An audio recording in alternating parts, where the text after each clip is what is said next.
Given the roots of the Village People in the gay liberation movement, Donald Trump's embrace of the group contradicts most of the values of the American far right.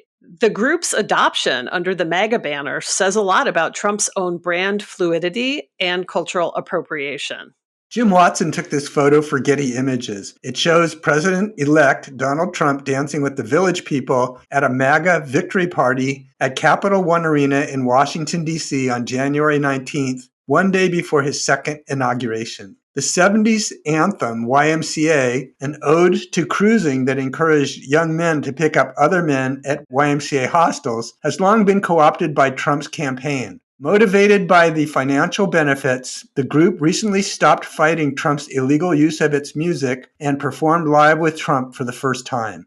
It's a campy song. It involves gestures and singing. It's a kind of group performance that in many ways fits into the Trump rally style, right? All spectacle. The Village People always were about appropriation and cosplay. So in one way of thinking, Trump's engagement with all of this maybe isn't all that strange. But as you point out, there's a whole other context to the way that this group emerged in the 70s. For a long time, disco was considered too gay and too black. Things like Disco Demolition Night at Chicago White Sox Stadium in 1979 were really stadium performances of racism and bigotry. So I look at this kind of image and I think about that as well, that there really are deep, deep contradictions, even as in many ways it makes total sense that Trump would be nostalgic for the Village People.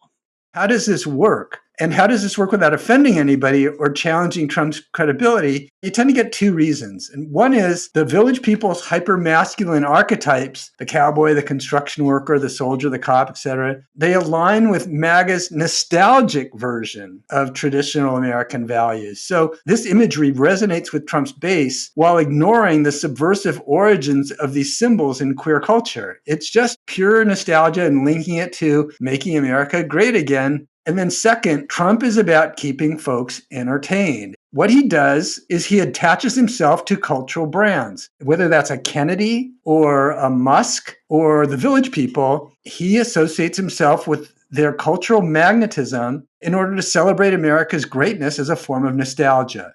I also can't help thinking about some of the other kinds of displays that Trump and Trump supporters have been invested in over the years. Costumes and displays and spectacles that we saw at the Republican convention this past summer. And also, I would point out at the events of January 6th, 2021, where we saw all kinds of folks storming the Capitol dressed up, performing in a variety of ways. And so I don't think it's too much of a stretch to link those kinds of hypermasculine performances with what we see here in this photo.